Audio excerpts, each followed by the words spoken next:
Hi. Okay, so my name is Mshumo, right? So today's grand finals motion is this house should raise the use of art as a form of political commentary, right? I'll be the chair for this round. My panelists are Christina, Zelda, Subulele, I have Siso, and Wanani.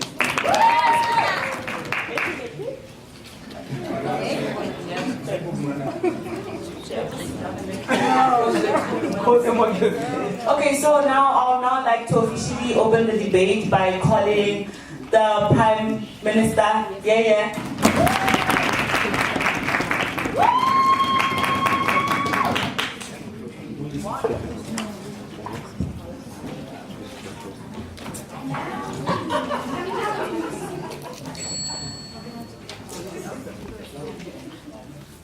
Sorry, we just want to make sure if this is clear or should be accompanied by a plan as well.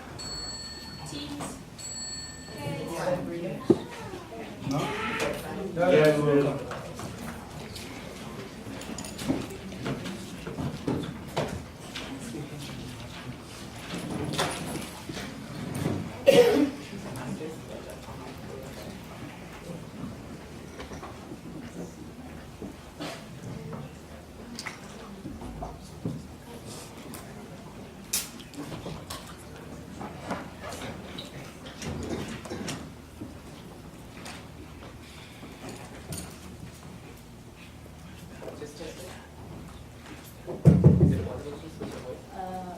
Is this fine? Yes. It's audible? Let's go.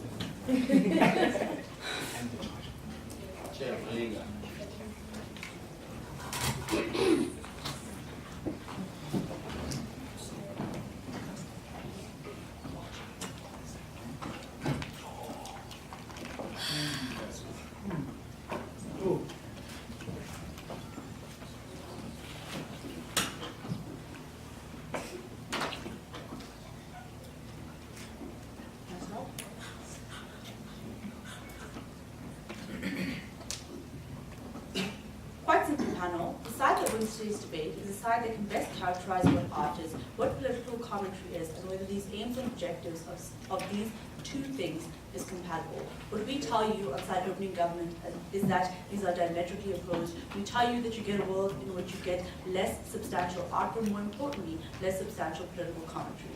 Panel, we tell you that this debate is a normative debate, right? So this means a couple of things. It means that we don't necessarily have to defend any kind of alternative, right? We tell you that if any alternative or anything that exists within the status quo follows the same principles, we're happy to refute those as well. But over and above that, right, we tell you that what this debate is about is whether or not this is a legitimate form of political commentary in and of itself, right? We tell you that is particularly important in today's debate.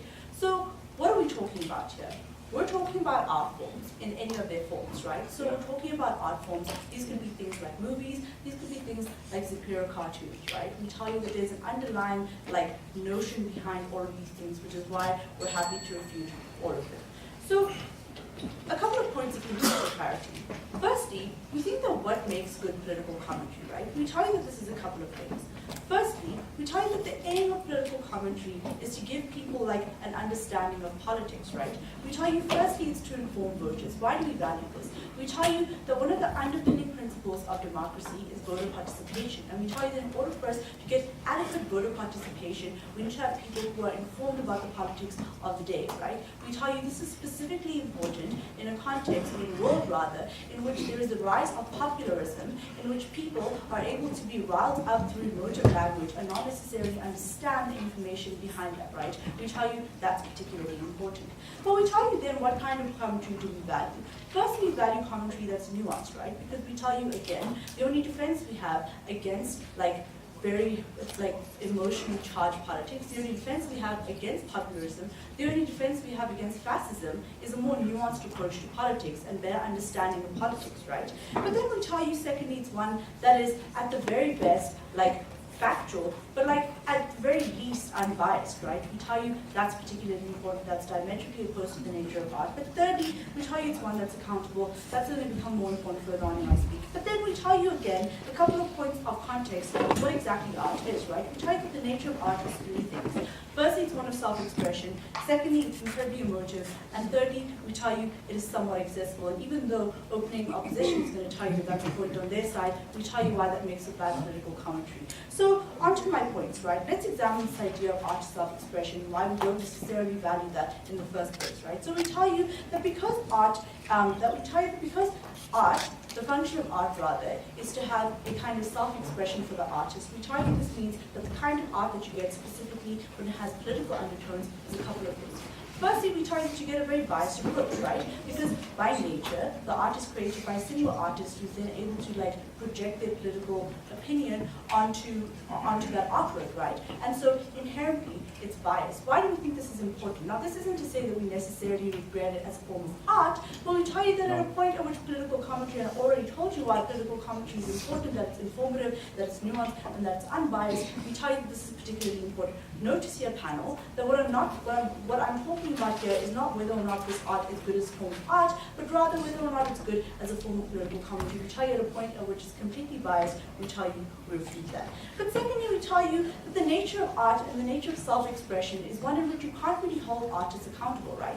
So if you look at someone like Zapiro, who's been taken to court multiple times for like depicting incredibly racist depictions, he's never really been sued for that because the mandate on himself is not one of accountability. Because art is just like this thing of self-expression and things like that, we tell you that it's important here that the political commentary narrative is then not convoluted. Panel, again, notice here, we tell you that sure, art has a place in self-expression and artists can express themselves and that's fine. But we tell you at a point at which that is considered political commentary, it's damaging to our society.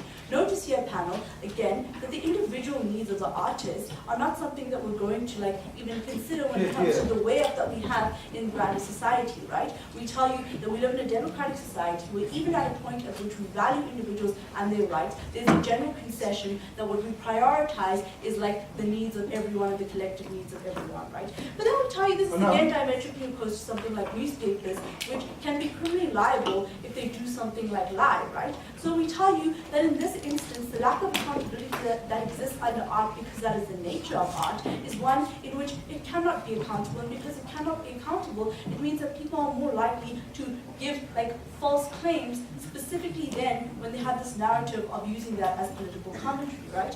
But then we tell you that like even then, this brings me on to my second point, which is accessibility, right? So we tell you that even though accessibility is something that they want on their side of the house, we tell you it's not something we value in and of itself, right? Because the whole notion of accessibility, and if you concede that to an extent it is accessible, then you concede that it is not nuanced, right? Which means even at best, even if it's reaching a lot of people, we tell you that the quality of the information that these people are receiving isn't one that we ought to support, right? It isn't one that's nuanced, it isn't one that's even going to leave room for them to develop their own political opinions. We tell you that particularly problematic. But then we tell you that on this idea of accessibility, not even all forms of that are accessible, right? We tell you that specifically when art is used as a form of political commentary, often these artists are commissioned by people who have a lot of funds. Thus, we tell you that the kind of accessibility that you get from art forms isn't necessarily even one in which all political commentary is given equal value, right? Often, it's one that is firstly incredibly biased, but secondly one that just perpetuates things that that can be like funded disproportionately, right? This is then to say that on the idea of accessibility, even if the opposition bench stands on that side, they need to prove to us why accessibility is an important point in and of itself, which I've shown you isn't. But secondly then, they need to prove to us that if it is so accessible, then it's accessible to everyone, right? We tell you that specifically in South Africa, something that promotes like a very like Mandela-centered approach or like a pro-Mandela approach will likely get a lot of funding and thus be like widely like circulated, right? Or we tell you that something that will have, that's something that is a perhaps less, a more controversial rather, or a less accepted narrative won't be as perpetuated within our society, right? So we tell you again, this is even harmful in terms of the artist, right? Because the artist doesn't even necessarily have like that kind of ability to self-express in this instance. So panel, what have I shown you? I've shown you three things. We tell you that the nature of art, as art, is fine. We're not necessarily opposed to that. But we tell you that what this debate is about examining the quality of political commentary that comes out of art, right? Panel, I've never been prouder to propose.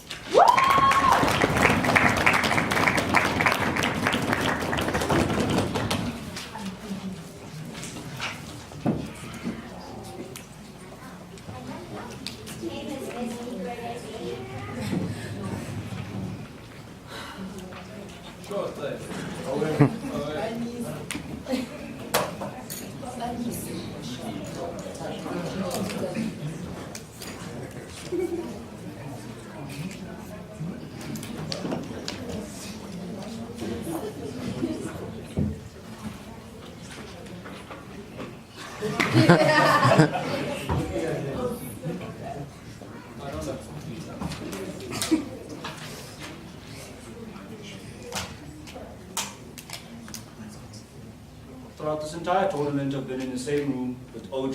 They do one thing every time, they run away from the actual debate. They always win. Why does it happen? The social capital sometimes, right? Okay, so they don't have the actual debate we're having in today's debate. But then let me just push them out of the debate by proving 4 things to you. I'll show you that 1, art is informative regardless of what a platform exists in, be it movie, be it painting, be it photographs, be it poetry. We look at Maya Angelou, we look at Aretha Franklin, we look at movies like 12 Years a Slave, we look at roots. Very powerful. They are nuanced, they are informative. Secondly, I'm going to show you that we value the bias that this art comes with. That's very important, that's why we like it. Why do we like that bias? Because subjectivity. Art is subjective to an interpretation and where you exist in that conversation. That's very important. Don't celebrate just yet. And then we're going to show you how we value art being emotive and being a conversational piece. And then we're going to engage this weird idea they haven't talked about called discourse and why we like discourse. Whether it's on the right spectrum or the left spectrum of politics, it's still discourse. We like it. And then we're going to talk about how it's expressive. Hey, chill. How it's expressive and how we like that. Cool. So, art, it's a platform. Which platforms are we looking at? Photographs, paintings, movies, musics, poetry. Photographs. The Hector Peterson picture says a lot about what was happening in South Africa when that picture was taken. It's not just a picture, but it's a conversation behind the government that was running South Africa at the time, and globally, the picture says something about how black people are being fucked over. White people are uncomfortable with that picture because it's a depiction of what they are doing, or because they are not going to be comfortable with it anyway, because it's challenging the structures that are fucking up black people. That's important. Why do we value the fact that such pieces of art invoke such strong emotions? Because it speaks, 1, to the artist who is expressing themselves, 2, it speaks to the person consuming the art, and we tell you that the moment you don't like the piece of art, sharp vere, we don't care, because you might not be having the conversation we want to have. When the slaves in America sing songs when they're going back to their cabins, they're not doing it so their masters hear them, they're doing it so they feel better about their situation. What does this mean? It means art is not supposed to make anyone feel uncomfortable, anyone feel comfortable, rather uncomfortable, so we can have discourse. That's very important. Engage for the first time. Let's move on. Okay, let's look at this idea of why is art even a thing?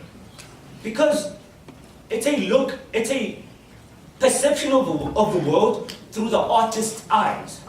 Why do we value that? Shut up, Hans. Why do we value that? Because we exist on different platforms and on different levels in society.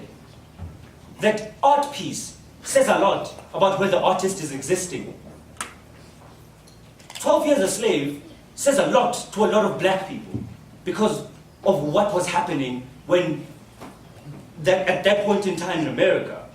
We value that piece of art because of what it, 1, represents, 2, what it talks about, 3, what it allows for discourse. What type of discourse do we value? We value discourse that brings social cohesion, that brings social justice. Why or how do we get that in terms of art pieces, regardless of what they are? We tell you that the moment I see a picture of Jacob Zuma standing naked with his penis hanging out, the spear of the nation, says a lot about state capture and how Jacob Zuma has removed the dignity from being a president and is fucking us over. It's a conversational piece that was trying to directly engage the political structures at bay and showed the masses how we are being fucked over. That is very important, right? Because discourse, what discourse happens after that?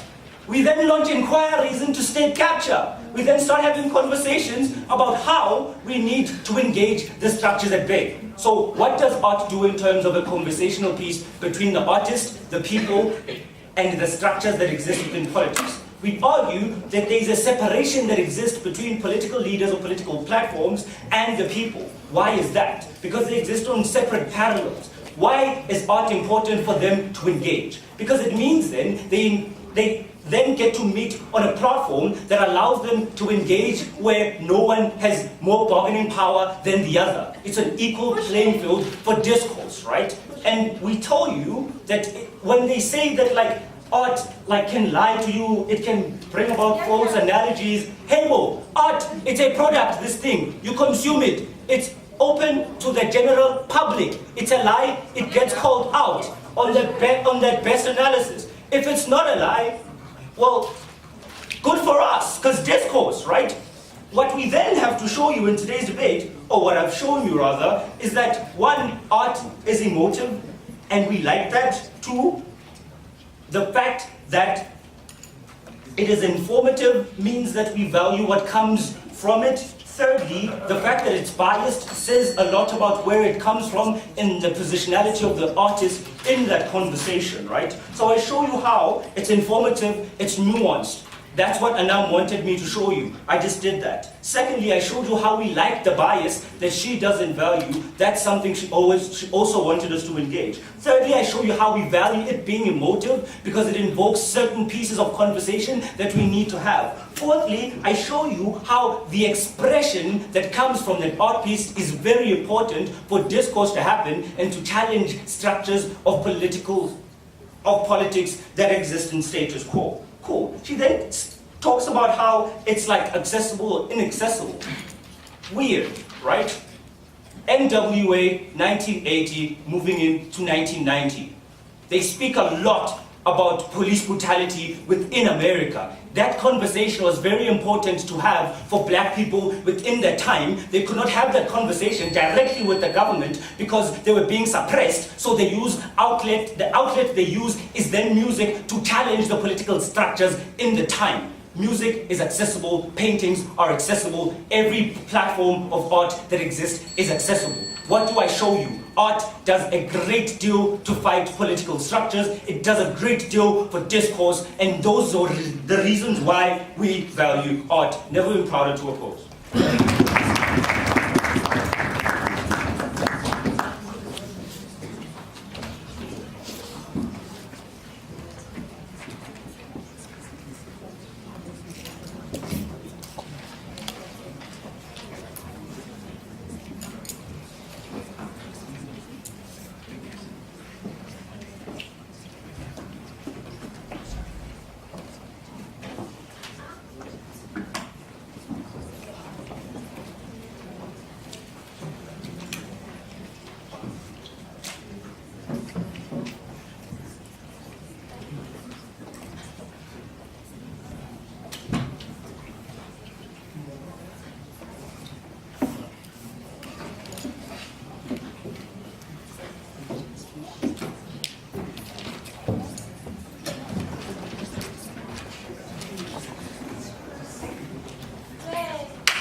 Madam Speaker, we regret political commentary in the form of art exclusively because of things like Scelo speech. It's factually untrue, it's very emotive, and inspires a visceral reaction. He stands in front of people, tells them that I've got social capital, comes back again, doesn't have arguments. It's incredibly hard for me to call him out because he's already impressed upon you a specific factor that formulates an opinion, which becomes hard for me to then create a counter narrative to counter. Like, this example on its own, Madam Speaker, is important in contextualizing what this debate is about and in showing why opening opposition extremely misconstrue the context in PM speech. You need to understand, Madam Speaker, that political commentary should do three things. Firstly, it should deconstruct existing ideological monopolies, right? But secondly, it should distribute a diversity of ideas. But lastly, it should inform a construction of independent opinions for people who consume that material. What you then need to understand about that is that it can only achieve those intended purposes if it's in four ways. Firstly, it should be factual. Secondly, it should be candid. Thirdly, it should be accessible. And lastly, it should be independent. Recognize, therefore, that art, if art that is political commentary, does not achieve all of those, because art, quite frankly speaking, is abstract and not concise and not cognitive and not candid. We think that abstractness on its own, Madam Speaker, is enough to counter all of the nothing that we get in leader of opposition speech, because then the debate is still contextually unchallenged, right? So when you then put into context that material on its own, you recognize that campaign media is different from campaign manifestos and political debates, because all you see in campaign media, which is a form of art, is valorization of candidates and things that like he's going to do, as opposed to like debates where you have political commentary where these guys go head to like blow for blow, where there's facts, where there's concise efforts to like characterize like the politics of the day, and where there's enough access to the ideas that people should consume. You don't get to deconstruct ideological monopolies when you still allow people with money to buy out artists to impress upon as much people as possible specific opinions. You are much able to do that when you can have a political debate in a room like this, where regardless of how much social capital you have and regardless of how much money you have, I can still call you out with everybody understanding. We think that's exactly what this debate is about, right? Let's understand why opening opposition is going to lose this debate. Firstly, they needed to prove to us if there is a need for like political commentary on the form of art. We tell you, listen, there's political commentary outside of art. You need to prove that need, right? But secondly, we tell you, they need to prove to us if this improves the quality of political commentary. They don't do that. They just come and try and characterize what art is. That does nothing in this debate in terms of like the opposition burden, right? But then lastly, you need to tell us how the benefits and the harms weigh out.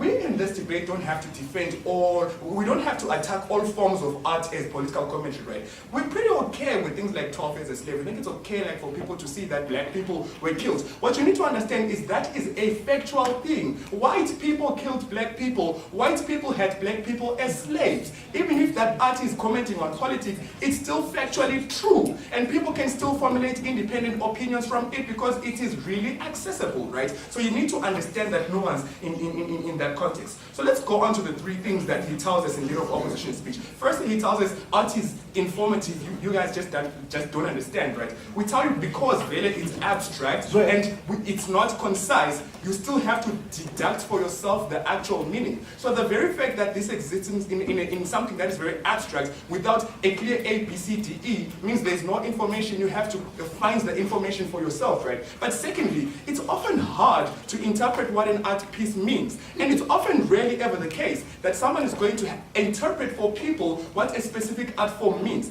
This only ever happens in court, by the way, and that analysis is going to be important like in a few minutes, right? So it's not informative. Laughing is not analysis. This debate is not going to be one of the issues. Right. The second idea really is on subjectivity. Can I just quickly point out, Madam Speaker, that subjectivity in this debate is euphemism for implicit bias. You need to understand, Madam Speaker, that subjectivity is also equally euphemism for dogma. It's like saying I've got like literally artists always take sides because they've been bought out, right, in the vast majority of cases when they politically comment.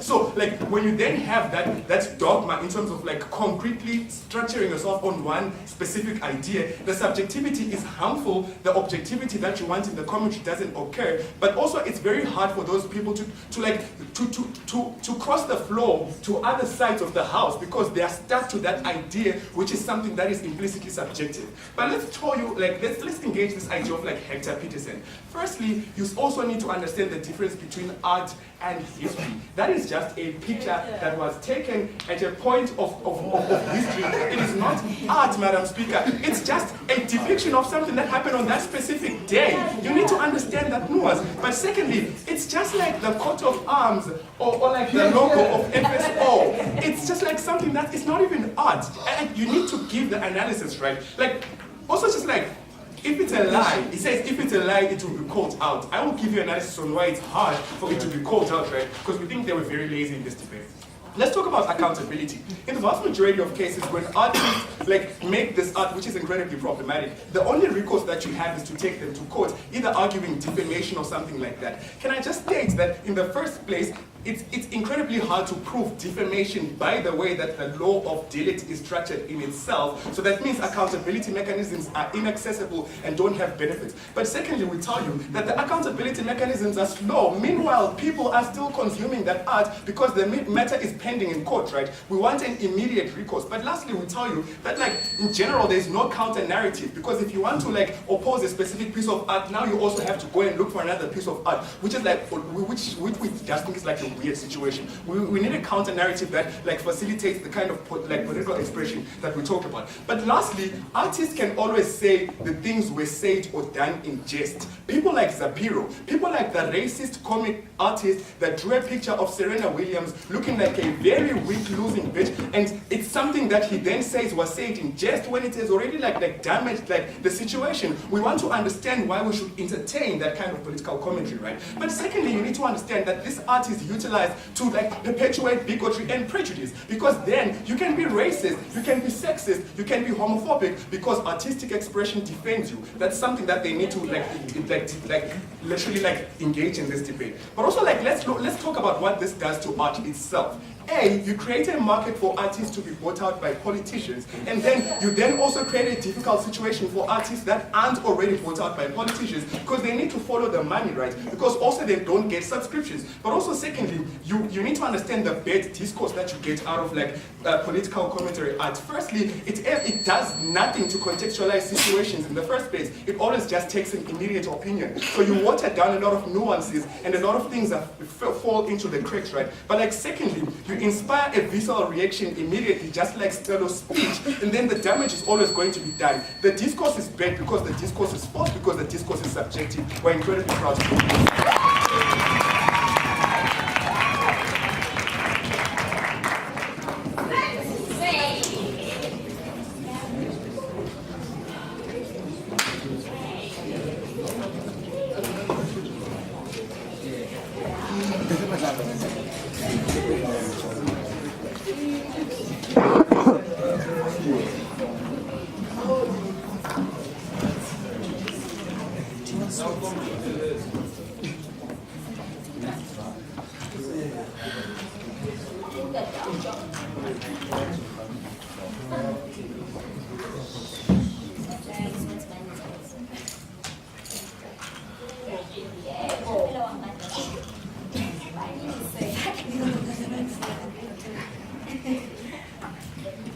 Trash.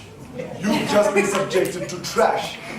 Zway comes and says the picture of Hector Peterson isn't art, it's just a picture from a day. Then music isn't really art, it's just a mixture of sounds from a day. Then poetry is not art, it's just words on a page from a day. So at the end of the day, Zway lives in a world where maybe art doesn't exist. He doesn't even know what art is. That picture is art. That picture is a depiction of the lived experience of people, and that picture is valid. Now, Zway also talks about other trash when he says, well, when a racist artist draws a black person in a bad light in jest, we don't like that because it makes us feel sad. No, what happens is it causes discourse. So that Australian newspaper has been called out. They did draw that. Guess what happened? There was backlash. That newspaper now is in a situation where it has to defend itself. What is that discourse? We're asking the people of Australia, do you love racism? Do you buy these racist newspapers? What is racism in your society? What does it mean to you? We say that conversation is still useful. We don't just value conversations when they come from the liberal world. We need to somehow somehow moderate and also talk to these to these communities, right? So art actually breaks up the conversations that happen in echo chambers. We say that is particularly valuable. So what's the next thing, right? Zoe says art needs to be factually accurate. Then they'll say it's fine for commentary. It must deconstruct a monopoly. Hector Peterson's art did that because there was a monopoly on media and voices in South Africa. Black people couldn't get their voices out. It deconstructed. So that piece of art proves that this is possible with art and you can't regret it. Second part, he says it must disseminate ideas to a wider public. That picture of Hector Peterson is a picture heard around the world. So it means it does that. And then lastly, they say it must be independent. We say no, that actually isn't part of it. They say, well, artists can be bought out by money. Yes. We tell you what bought art is.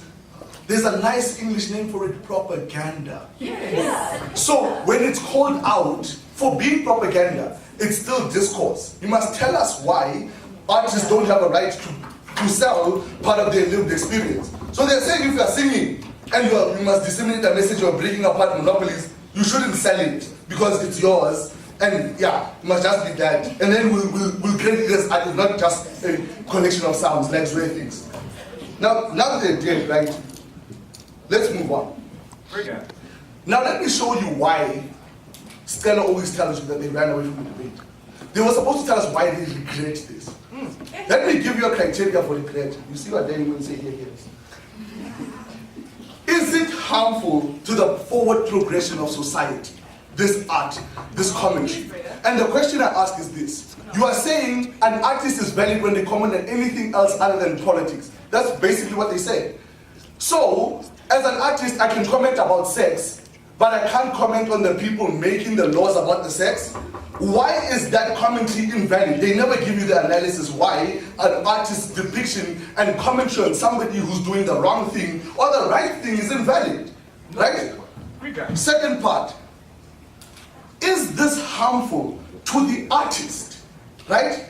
We say no, it's not harmful to the artist because it's a form of expression. This is a person who probably isn't a good public speaker, but he's a great painter. He shows you his lived experience. He takes his pain, he takes his joy, he takes his lust, puts it in a form that is communicable to him, puts it out there. And at the end of the day, they say this can't be valid. They're saying this person's voice doesn't matter. We don't live in dictatorships. They say this in North Korea. Maybe they win this debate. Not in societies where we value discourse, where we value forward progression and the forward progression of ideas. Lastly, does it do irreparable harm to society?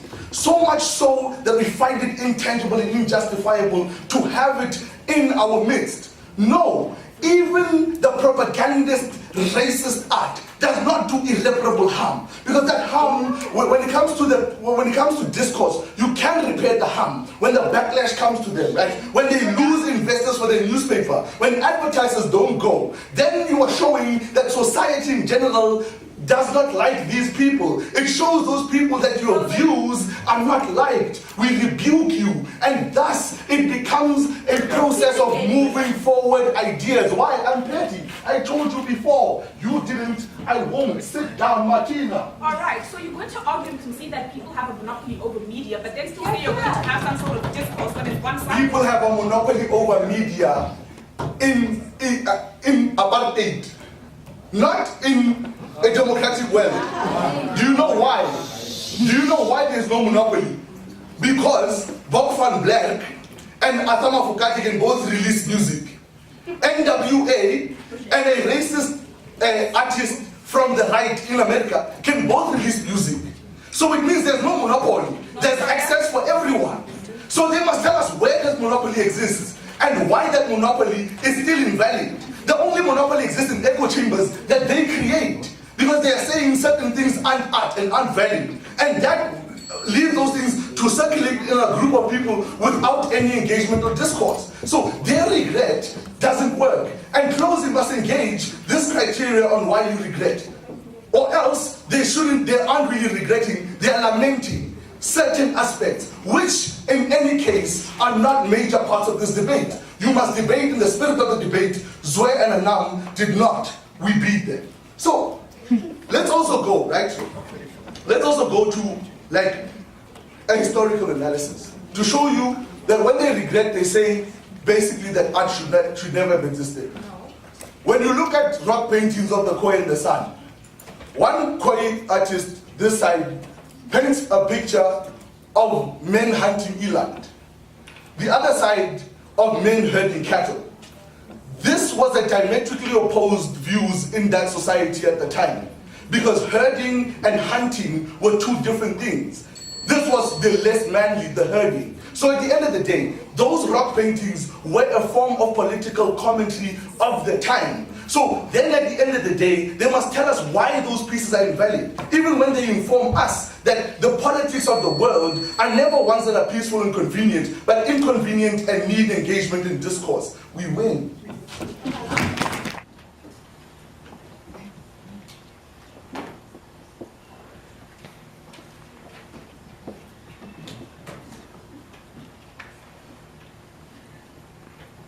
Ladies and gentlemen, we're not going to fall into Brigger's trap about him mischaracterizing the idea of a regret motion, right? So regret motion doesn't mean from here on out we want to stop forms of art.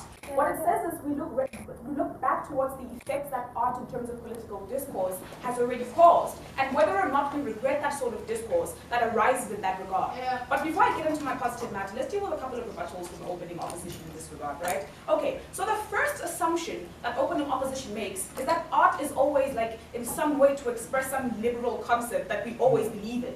And we think this is particularly harmful, right? So if we say we're going to give you art that isn't necessarily like perpetuating the idea of liberalism, then we're saying that that argument falls flat, because then it doesn't perpetuate the benefits that they tell you are perpetuated when you're arguing from a conservative stance, right? The second thing that they tell you is that they value social cohesion as a result of discourse. But Scelo also wants to come up and tell you, no, we want all sorts of discourse, whether good or bad, and we don't think bad discourse is actual discourse. We think it's just harmful to society in general, and that's not what we want, right? The third thing that Brigger wants to give you is base his example of his argumentation on things like a newspaper in Australia. We tell you, yes, it's okay to hold an entire newspaper accountable because you have accountability in newspapers, but you don't have accountability when you're an artist, because you have so much freedom of expression that you can really basically do anything you want. But I'll flag you when I get to that and give you actual analysis about it when I get to my positive matter, right? Okay, so then they also want to concede that there's a monopoly in media and a one-sided idea that exists, but also want to tell you we're going to have discourse when you're receiving a one-sided streamline of political argumentation or a political bias, right? And still tell you that that bias is good. We don't think anybody's going to call you out when you're receiving a one-sided point of view in that regard. And when you still have a monopoly over that, ladies and gentlemen, it means you never get the platform to even express yourself to that, because the people who have the monopoly hold what is put out in public. We think that's counterintuitive to their argumentation, right? And they argue that propaganda is somehow a good thing. We think this is particularly harmful in today's debate, right? Okay, so then they want to tell you, and Brigger gives you a characterization of an artist where he says, it's okay when you're going to speak about your lust and your personal experiences, and we tell you we're perfectly okay with that. We're not trying to eradicate that from artists. What we're saying is, don't bring unfactual things and make them political commentary. That's not what we want. So if you want to give us like your love story and your heartbreak as Justin Bieber, we're perfectly okay with that. We tell you just don't depict your opinions on Trump and think it's okay for us to have political discourse in that regard, right? And we think that opening opposition also lays out like this bias foundation, where the entire argument is based in a democratic state where people can go to and fro about their opinions, right? And it tells us, to give you an example, we tell you in North Korea things like this don't exist. You don't have the platform, ladies and gentlemen, for these things to be portrayed, right? You don't have a platform that when you're depicted in a way that is not correct, that you can have a platform to come and counter that in terms of art, ladies and gentlemen. And we think that's harmful. So let's go into my positive matter, right? I think the most important thing in this regard is to analyze why the political sphere particularly is so sensitive, and why the sanctity of that needs to always be protected, and why we always have to speak about things that are factual. That is an appropriate context in today's debate. We think we're speaking, when we speak about political notions, things that are sensitive to people, things that are serious, right? We're talking about notions that affect your life directly, and a life for an entire state and how that state operates. We don't think we're okay with people being misled about information about how their state is run. We don't find that acceptable. We think it's such a sensitive sphere that we want to always speak about factual things and how they actually occur, right? The second point, and we think OG here sufficiently deals with why the wrong sort of social discourse is harmful in that regard. So with that, we're going to move on to my third point of analysis, right?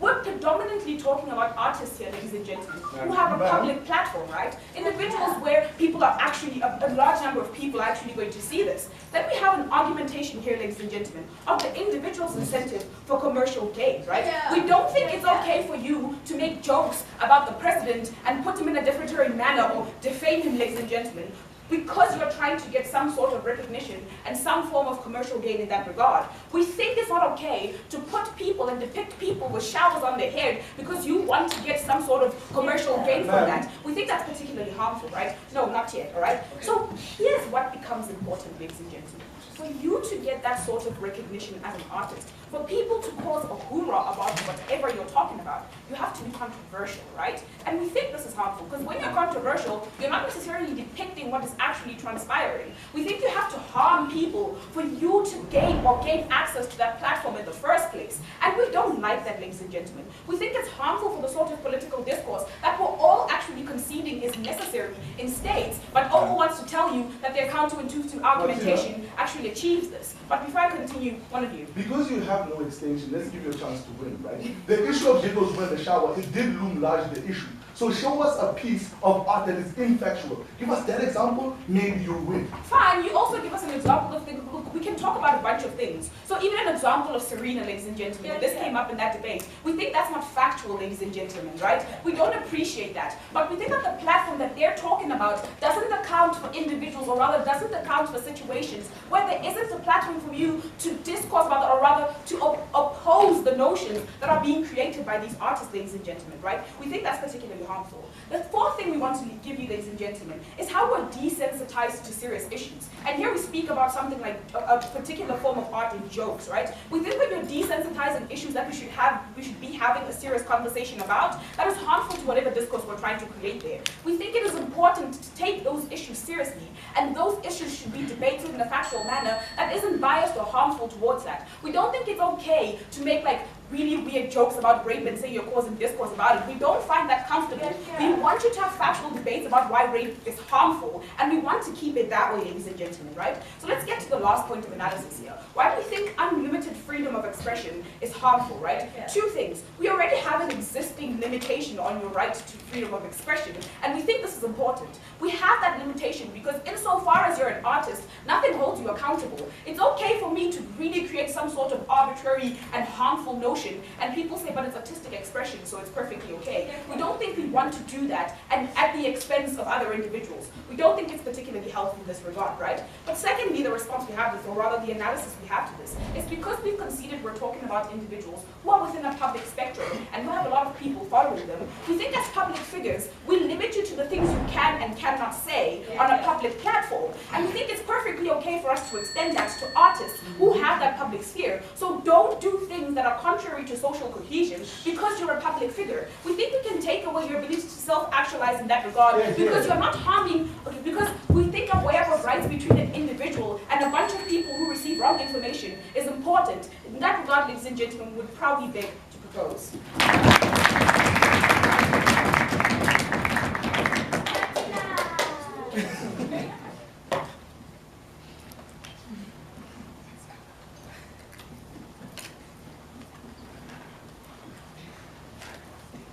For closing opposition to win this debate, we need to show you three things. One, we need to draw the parallels that exist between mainstream media and the kind of outlets that we get within art, right? Secondly, we need to show you whether or not that art becomes effective in being able to give you the kind of social commentary that drives a specific kind of discourse and where that discourse exists and how that particular space becomes important. But thirdly, we need to show you why the kind of access that we speak about is one that exists across the board, but more importantly, that at the point at which it exists across the board, that kind of existence is something that we we value, but more importantly, that at the point at which we value that, we value the kind of results that come about when you start to have that kind of discourse existing in the spaces that it does. We think, one, before we get to a point where we start dealing with like points of rebuttal, let's start with a few points of clarification here. One, we think this debate doesn't necessarily happen in spaces where you don't have access to these kinds of arts, right? It doesn't happen in spaces like Korea where you don't necessarily have the platform for expression. So we don't necessarily think that the argument that we get from Martina in reference to this is something that we ought to take into consideration. But even if we did, ladies and gentlemen, we think at the point where it does exist in demographic spaces where we can have that kind of discourse, that's something we value and that's something that we want to have. So in the instance where we're going to start talking about that, we don't necessarily think that that's what we want to have this debate. But secondly, we think at the point where we start talking about how artists then have to be controversial in order for them to be able to reach certain demographics, we think we're perfectly fine with that. We think at the point at which that art is informed by something that happens within the space that they exist within, we're perfectly fine with utilizing that space to be able to express that. We think at the point at which we start to talk about the baselessness of art, we need to start to look at what it is, the kind of art that we're talking about here exists from, and where we draw the kind of rooting of the kind of like responses that we get from these artists. But more importantly, whether or not the responses that we get from general society when it comes to the kind of like depictions that we get within this arts is something that we want necessarily to pay attention to. Thirdly, I think at the point at which you start to talk about how there's a basis at which things are untrue, looking at like this idea of Serena Williams being depicted in a specific way, we think we like the response that we get from general society where they start to defend the idea of Serena Williams. But more importantly, we like the secondary discussion that happens there, where they start to talk about the discrepancies that exist within sporting codes and how they look at men and women. We think that's a discussion that doesn't happen when you don't necessarily bring about some level at which you have your conversations that speak onto that particular issue. And at a point where we have those limitations that don't exist within art, that allow you to have that discourse, that's a discourse we want to have. Sure. The very reason why we value discourse is the same reason why we don't value art as a form of political commentary, because under your own analysis, discourse is something that has two sides, whereas art, under your own analysis, is something that's only controlled by the artist. We tell you here that even in the instance when we start talking about mainstream media, we see that very same bias. We tell you, in a house that has a lot of like racist white people, you're highly unlikely to see them watching ANN7, which is going to speak about how great Jacob Zuma is, more than you are likely to see them watching ENCA, which is going to speak about how bad the South African government is, because it doesn't necessarily speak to the white narrative. We think here, there's an important discussion to be had about where we build spaces for expression and where we start to limit them. We think at the point at which that limitation is not one that is justified and is not one that is like specifically genuine to the idea that they want to run of how bias is something that ought to be curbed. At that point, we don't necessarily see why there's that bigger distinction if that's the analysis that they want to run. But secondly here, ladies and gentlemen, we think at the point at which we start to limit the way in which even media houses exist and what kind of content they bring to people. We limit the kind of content they have the ability to discuss and the kind of content they're able to like sort of grapple with. We think at that point, we have a problem with this. One, because mostly in the spaces that these mainstream media spaces exist within, they don't necessarily always represent the general public, right? We think that at the point at which they don't necessarily do that, we don't necessarily get the kind of like discussion and the kind of conversations that we want to have. We think we need to look at who it is that these kinds of artists represent, right? We think one, the artists represent the general individual. We think two, in certain instances, they represent the marginalized. They represent people who don't necessarily always have the ability to be able to voice for themselves. We think at the point at which they have the ability and social capital to be able to make discussions that are going to start driving narratives in those particular spaces, they become effective in ensuring that that political discourse is not just something that is academic in the form of like mainstream media, but it's something that speaks directly to the people to whom these political spaces are particularly going to like benefit or not benefit in this particular instance. We think the emotive nature of these kinds of artworks is something that we're happily willing to accept when the kind of politics that exists within the spaces that we're in influence the way in which general people live, but don't necessarily get the kind of coverage that's going to speak onto that lived experience. We think at the point at which you don't give that kind of coverage, you don't necessarily create a discourse that is genuine, and at a point where you can, through art forms, we're happily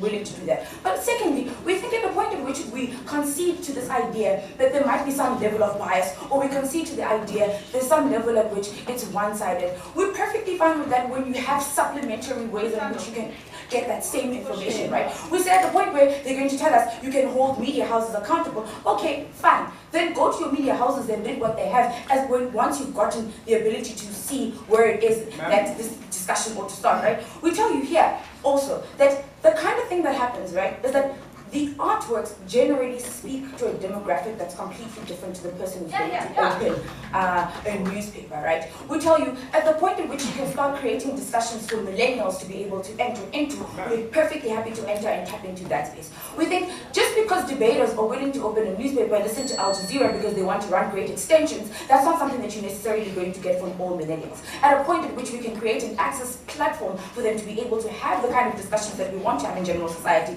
we're perfectly happy to move towards that kind of setting. We think at a point at which the outlets of expression have begun to change, at a point at which the consumption of information has also changed, it's important that we move with that kind of spacing that's going to allow us, for one, to have those kind of discussions, but two, have them in a manner that's going to be able to reach a greater demographic, which is mostly in the hands of your millennials, etc. But more importantly, it's very important that what we put out is going to be directly a depiction of the kind of lived experience that exists for people who are represented by these artists, which is not necessarily something that you're always going to see in mainstream media. So we've shown you here that because of the kind of parallels that exist between mainstream media and art, you need that supplementary artistic commentary that's going to come about. But secondly, because we showed you that at the point in which you allow for something like this to happen, you have the ability to get it going across the board. We're perfectly happy to accept that you don't need to regret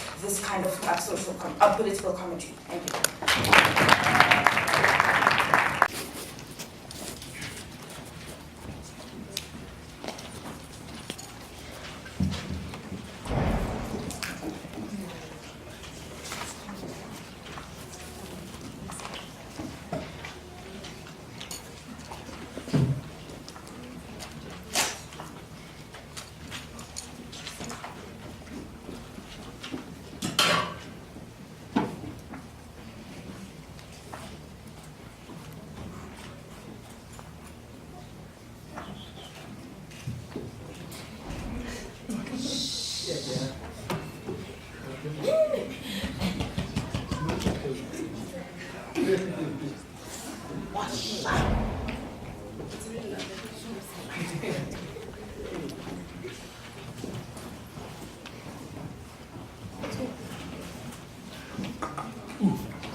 Is nobody gonna say we now welcome the sorry. Madam Speaker, the problem we've set out to solve, or the burden we've aimed to prove in today's debate, is that if there is sufficient reason to show you why art as a form of political commentary is regrettable, particularly because of the harms it brings about in societies, we've given you sufficient reason to win today's debate. We think that what informs art and how art is portrayed are things that are subjective, things like the kind of discourse that you get to control and the narrative you send out to societies is not informed by things that inform media houses, things that go into investigation and making sure that those are factual information, but what you and your lived experience tells you. We tell you, you cannot capitalize on people's characters because of your lived experience, because you want to draw the incorrect conclusions. We think that that's primarily problematic, right? You've heard four things from closing government. Firstly, we've characterized why it's particularly important to distinguish the kind of spectrum we're speaking about, or the kind of sphere we're speaking about, right? Martina tells you a political sphere, because of its nature and the kind of problems it deals with, is a sacred space, right? We think if you're a lawyer, you are held at a higher standard than the normal man in society. Therefore, if you commit a crime, the punishment is more likely to be harder or harsher. If you are a politician, you are held to a higher standard. There are things that you are limited from saying, there are things that you're limited from doing by virtue of your capacity. When an artist enters and infiltrates that space and has the capacity to distort how you see in that political space, they should be governed by those same principles. We think that's what we've been arguing in today's debate. Secondly, we've told you that commercial gain becomes the primary guiding post as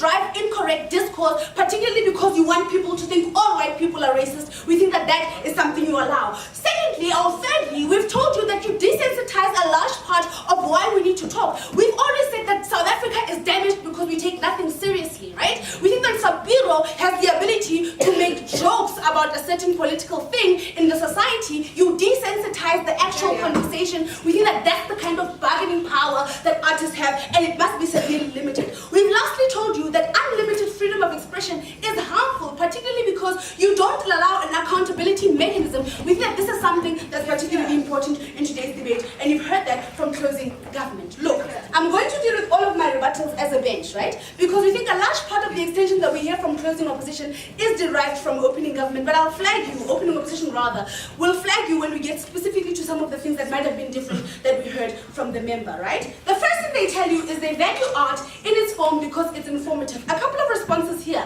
One, the value of information is only valuable insofar as it is credible and it is reliable.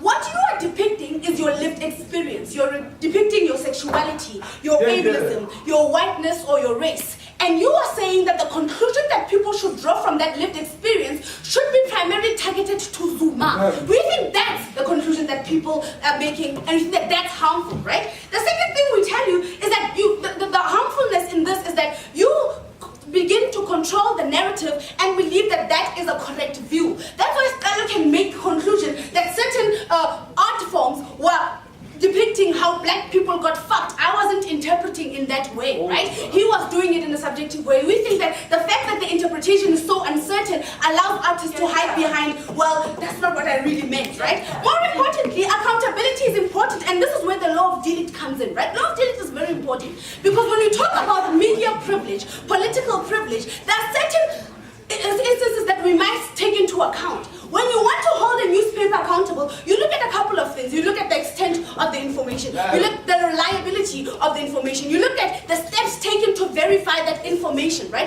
You look at the fact that whether the person you're talking about was given an opportunity to respond to those things. Artists aren't subject to these kind of things. That is a problem, Madam Speaker, right? We think that that unlimited freedom has the ability to know that you are going to control narratives without being checked. That is something that is problematic. Sit. They tell you bias is good. Have you ever heard ETV say, if you think you are doing things that are hate speech and not fair comment and all of those things are important because they recognize that those things must be fair and not amount to hate speech. Biasness says whatever your bias is right because we're not going to hold you accountable. We think that that's particularly important.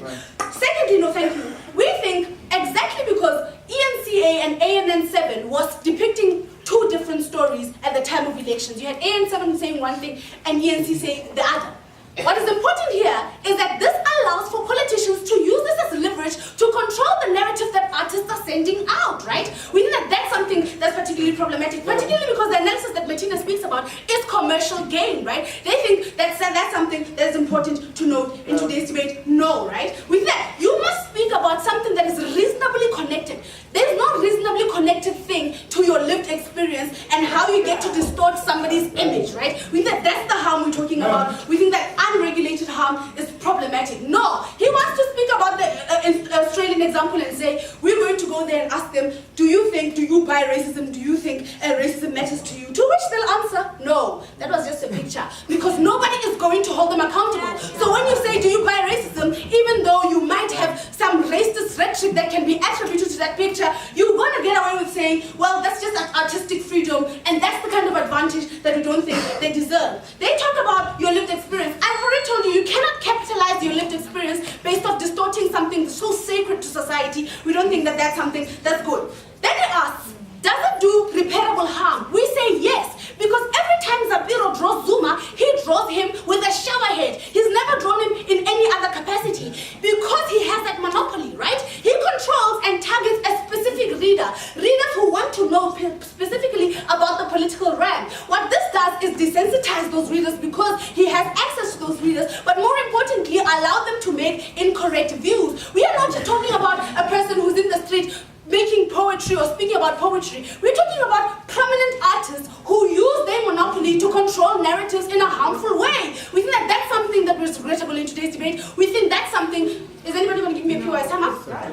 sorry, right? We think that that's problematic. They want to tell you, we can comment about sex, but we can't comment about the person that's making the sex. When you comment about the person that's making the sex, you're not commenting about sex anymore, you're commenting about him, which means that discourse is around the political figure and not around the discourse that we should be having. Madam Speaker, unlimited freedom is problematic. We think the same standards we hold media to are the same standards that we should hold artists to, and we've proved that, and we think that it's regrettable. Thank you.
In my second consecutive Free State Open final, one of the most important things I've learned today is that debaters are artists.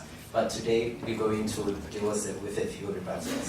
Let's start with the opening government, right? Because I think this is the most important team to engage with in this debate. First, let's deal with the framing, right? So they say, what makes a good political commentary? And they say that political commentary is there to inform voter participation, right? They say therefore it should be nuanced, it should be factual, and that it should be non-biased, right? Here's a few things. First, we say that it's very nuanced. They say that it's very abstract, right? That's very true. But the second thing is that they ignore the fact that not only do we consume the art, but we also look at the image attached, the image of the artist that is attached to that art. For instance, what does this mean?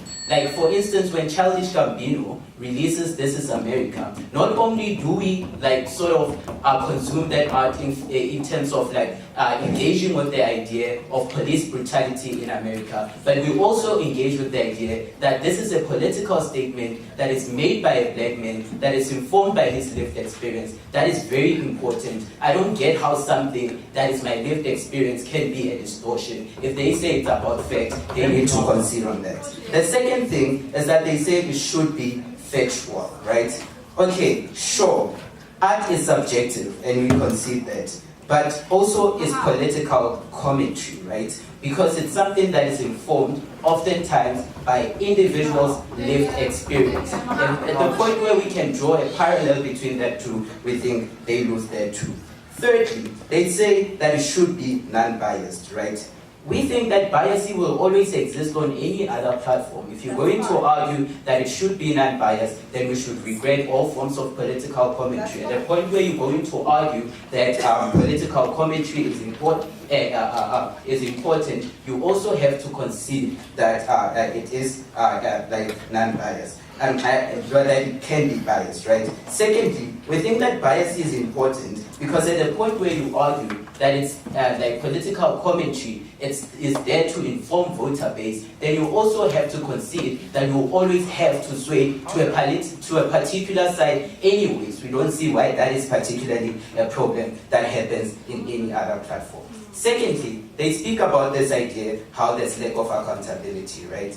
I think they want to say that accountability, they want to paint a picture where accountability only exists when we are standing in court and we are questioning each other and those form of things. No, that's not how it works. We can also hold artists accountable by sort of stopping to consume their art. But secondly, we can also hold them accountable by directly engaging with that art. We think that form of accountability is the most important form of accountability because you are able to directly engage with the narratives that they paint to individuals. But even more so, you do that on a public platform where everyone is able to question and be able to sort of be able to engage with it.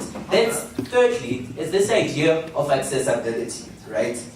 And then here they argue that not all forms of art is accessible. Zwe, I don't get why that is important because, well, we have different artists producing different kind of art. All of us like different forms of art. Art is very accessible. At the end of the day, we still have art, right?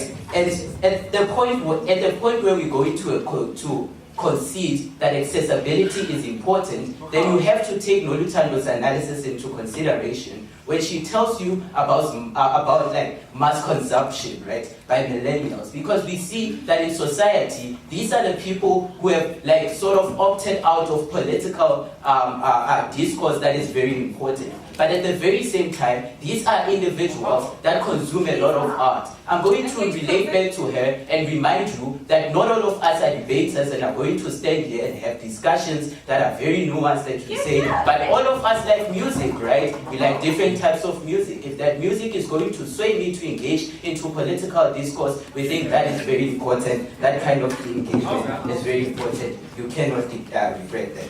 Then they say that we have to deconstruct ideological monopolies, right? They haven't shown us how we don't necessarily achieve this through art. We think like different forms of art sort of deconstruct that monopolies, and we think that other platforms, like mainstream platforms, already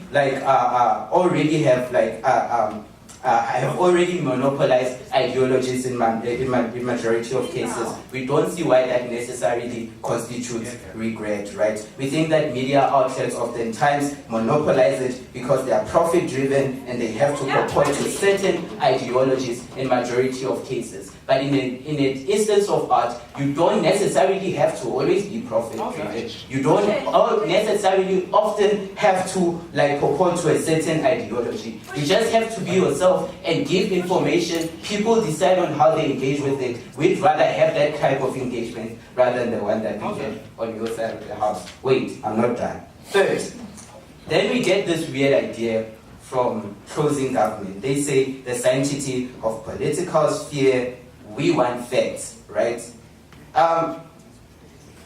Firstly, that assumes that people only consume one form of art. But secondly, we think principally, facts are also subjective in their nature. Because, yeah, you can't tell me that something is right because I did research, right? Something can also be right because it is informed by my own lived experience, right? That's the reality. And also, they say you desensitize serious issues. And I think this isn't always true, but even in instances where it's true, we think that the major problem is that we never want to engage on serious issues. And at the point where we opt out of engaging on the very serious issues, under the assumption that we are desensitizing these issues, it's a point at which you are unable to engage with those very serious issues. We think that art is very important and has done like major contribution in terms of like the political discourse that we're going to have. You will vote opposition in this debate. Thank you.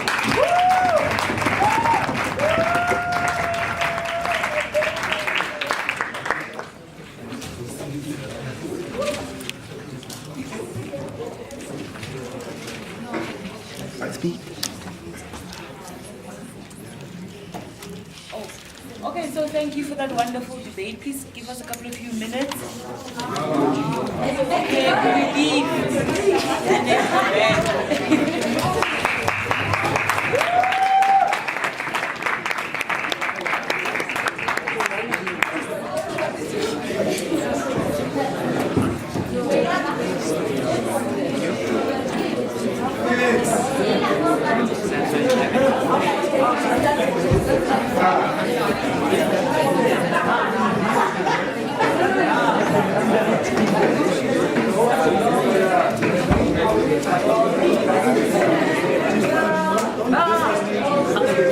this one. You deserve this one. There. You guys said exactly what you feel like 150.